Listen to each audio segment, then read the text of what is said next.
안녕하세요. 12월 4주차 고팍스 뉴스레터입니다.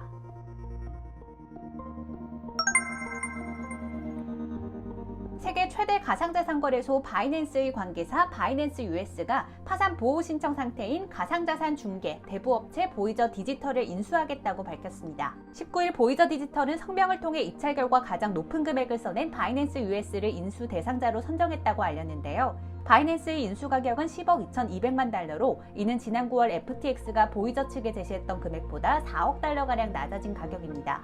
지난 7월 보이저 디지털은 빌려준 돈을 받지 못해 뱅크런을 맞은 바 있으며 또한 FTX와 알라메다 리서치와 대규모로 대출 및 후원 등의 금융관계를 맺은 것으로 알려졌습니다. 보이저 관계자는 이번 바이낸스 US의 인수를 통해 170만 명가량의 고객 자금을 돌려줄 수 있는 길이 열렸다라고 언급했습니다. 한편 이와 함께 바이낸스는 인도네시아의 가상자산 거래소 토코 크립토의 인수에도 나서고 있는데요. 창펑자오 바이낸스 CEO는 인도네시아 라이선스 취득 거래소인 토코 크립토의 인수를 위해 추가적인 지분 확대를 단계적으로 진행할 것이라고 언급했습니다.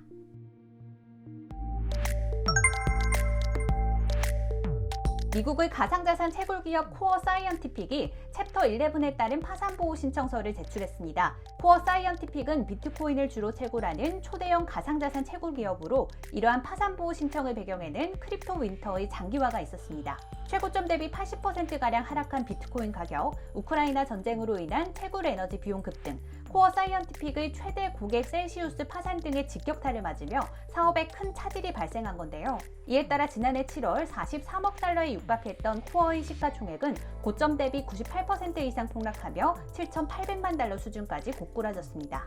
현재 코어 사이언티픽은 부채 13억 3천만 달러, 자산 14억 달러의 재무 상태를 밝히며 현금 흐름은 긍정적이지만 임대 장비 조달 비용을 감당하기엔 어렵다라고 발표했습니다. 그러면서도 코어 측은 회사를 청산하지 않고 채권자 그룹과 지속적으로 협상하여 운영의 정상화를 위해 노력할 것이라고 피력했습니다. 한편 블룸버그는 코어 사이언티픽에 이어 그리니지 제네레이션 홀딩스 역시 대출기관과 채무 재조정 협상에 들어갔다며 또 다른 채굴업체의 파산보호 신청 가능성을 보도했습니다.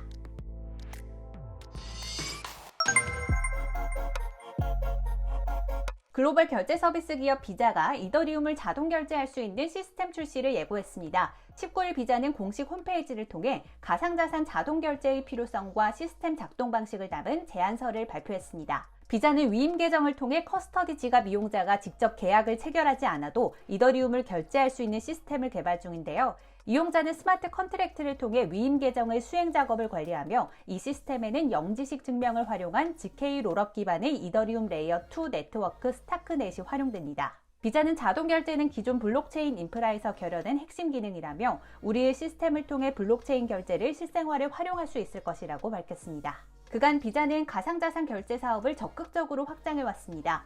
지난 10월 비자는 가상자산 지갑 및 보관 서비스 소프트웨어에 적용하기 위한 가상자산 지갑과 관련한 상표를 출원한 바 있습니다.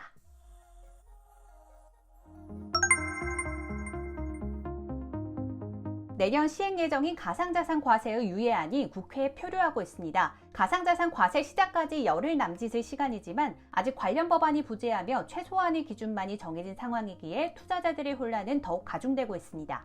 만약 개정안이 올해 안에 통과되지 못한다면 내년 1월 1일부로 가상자산 소득에 대한 과세가 시행되는데요. 당초 정부는 지난 7월 세대 개편안에서 가상자산 과세 시행 시기를 기존 23년 1월에서 25년 1월로 2년 유예하겠다고 공표했습니다.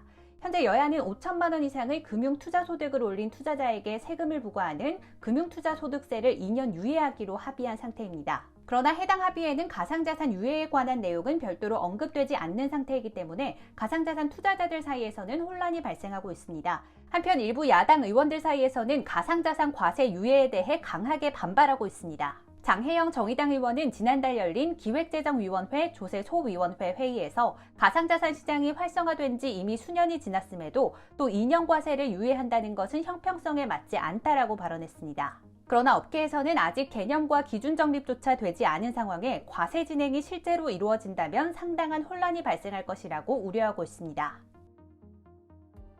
자산시장의 지지부진한 침체기가 계속되는 가운데 가상자산의 소득 분류 및 세법 적용과 관련된 명확한 규정이 나오지 않아 가상자산 투자자들의 불안감이 고조되고 있습니다.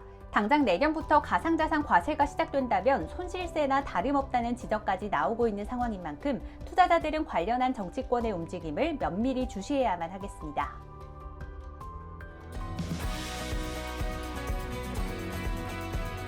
웹 3.0의 정의부터 경제 체제로서의 비전, 더 나아가 웹 3.0에서 크립토 시장이 성장하기 위한 조건까지 블록체인 경제연구소의 장중혁 소장이 전해드리는 웹 3.0에 관한 영상을 지금 바로 알고팍스에서 만나보세요. 고팍스에서 리플 유틸리티 포크로 배분될 플레어 네트워크의 플레어 토큰의 에어드랍을 지원해드릴 예정입니다. 더 자세한 내용은 공지사항을 통해 확인해 주시기 바랍니다.